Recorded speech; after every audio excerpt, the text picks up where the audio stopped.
All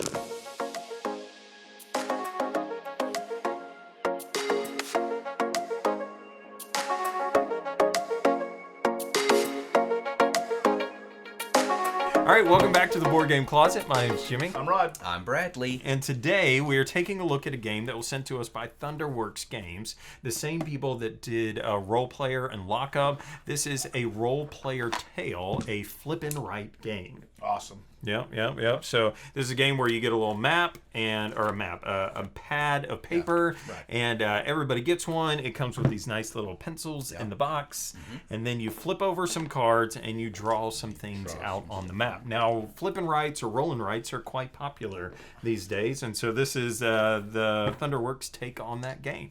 All right. So we're going to give you our rating, our buy it, play it, hate it rating right now, and then we'll spend the rest of this video telling you why we gave it that rating. So pick your die here on what you want to do, buy it, play it, or hate it, and reveal. Green.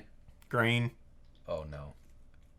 Green. Green. Okay. Very green. The way you had it, I thought you were about to give it a red. I did too.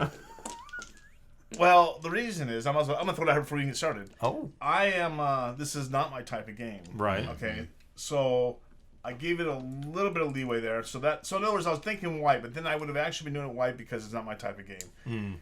It is a neat game for what it is. I'm just lousy at puzzles. I'm just really bad at it. I'm horrible at these type of puzzles. Well, I appreciate your perspective here of not rating it bad because you're bad at it. Exactly. Because some people...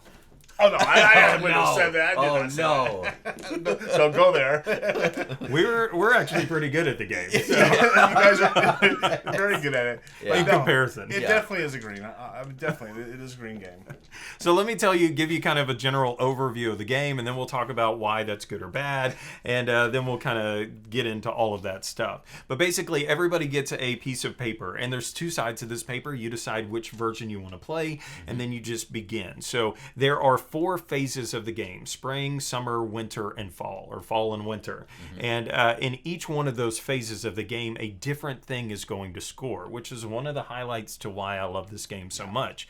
But they'll tell you what's going to score. Like in the spring, A and B are going to score. So you look at A and B and you say, okay, what's going to get me points this round? Or you can look forward and say, well, I know D's going to score later on in the game, so maybe I'm going to go for that instead.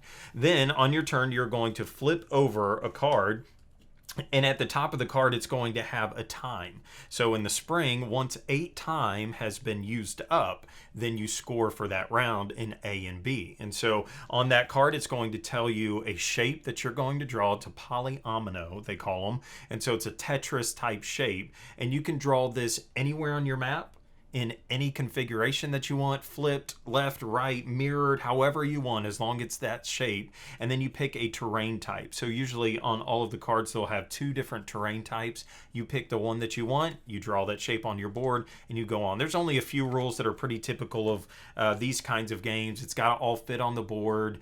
There are some mountains in the game. You can't cover those up. You can't cover up a previously drawn shape. Basic kind of rules like that. But other than that, it's wide open as much as you want, or however you want to do that. You keep going until the time has been used up, and then you score for that round. And you're going to score in 4 different ways. You're going to score based off of A and B. Then you're going to score if you got any coins. And so there are shapes that come up in the game, and instead of drawing the bigger shape, you could get the smaller shape and get a coin for that. And then monsters come up in the game. So during the game, there are going to be monsters that are shuffled in. So in the spring, you shuffle in 1. Now, what do monsters do? Depending on what the card shows, you're going to pass your piece of paper around the table, which makes for really cool interaction between the people. And then they get to decide where they draw this shape onto your piece of paper. At the end of the round, for any open side, adjacent side that you don't have covered, you're going to lose a point. So in the middle of your game, even though you're trying to do A and B this round, now all of a sudden I got to change my strategy and try to worry about covering that up, because you could lose 8 points maybe for one of these cards. And so that's pretty much the whole game. There is an expansion that you could get that introduces these skills that you can take advantage of, and you use the coins that you've gained during the game to use these special abilities. So, highlights, gentlemen, on what you think about the game. I like how it's easy to score. Like each card tells you how you score, but then that's it. There's no more complicated Right. if this, when that. It's just how you've drawn it is how it's scored. And then the other thing is we have this mat, but you don't have to have that. Yeah, that was extra. You could just totally have it on the table in front of you. It doesn't take up a lot of room, but every time you play it, it's going to be a different experience. And so that turns a small game into a really big for your value kind of game. Yeah, totally. I don't know. I was trying to see how long it says to play. 30 to 45 minutes, Yeah. and it does take every bit of that, Yeah, probably. for sure. But I appreciate that because, Yeah. like what you said, if you're playing the long game here, where I know I'm going to try to score D, but that's way at the end, you kind of are really looking forward to that point of the game and are ramping up to that. Right. And by the time you get to the end, when the monster phase comes around, since we didn't get a lot of monsters in our games, in the beginning they were towards the end, it made it to where you could strategize around Yeah. where the next person could draw your monsters on there. Kind of so limits it. there's just so many layers of strategy in that, and I really like that. Yeah, I think the thing that I like the most about it, well, I like a lot. First of all, there's a lot of things I like about it. But again, I'm just lousy at the game, so that's the reason why I thought maybe going to way. But I love how it goes, A to B, then B to C, and then A to B and then B to C, and goes through that scoring system. I thought that's just a really neat way really of is. playing that. Plus, different ways of scoring, like they're saying, like some of those you have choices of taking the point now, and then go ahead and just doing something smaller. Throwing the monsters in there changes everything up because your plan gets thrown to the wind.